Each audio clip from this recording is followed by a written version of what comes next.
एक गांव में हसन नाम का एक लड़का रहता था। एक दिन अचानक इसे जादुई ताकत मिल गई। अब वो जिस चीज को छूता वो हीरे की बन जाती। वाह, अब तो मैं अमीर बन जाऊंगा। इसने एक पत्थर को छुआ और वो हीरे का बन गया। फिर एक लकड़ी को छुआ, वो भी हीरे की बन गई। गांव वाले ये सब देखकर दंग रह गए। लेकिन अगले दिन एक अजीब मसला शुरू हो गया। हसन ने नाश्ते में पराठा उठाया। पराठा हीरे का बन गया। हसन, कोई बात नहीं, चाय पी लेता हूं। जैसे ही इसने कप पकड़ा, कप और चाय दोनों हीरे के बन गए। हसन, अरे ये क्या हो गया?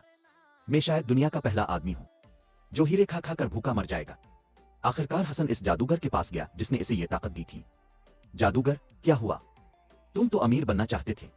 हसन, अमीर तो बन गया हूं, लेकिन 3 दिन से एक नवाला भी नहीं खाया। जादूगर ने फौरन जादू खत्म कर दिया। घर पहुंचते ही हसन ने पराठा उठाया, एक बड़ा सा नवाला लिया। हसन, आखिरकार ये पराठा हीरे से ज्यादा कीमती है।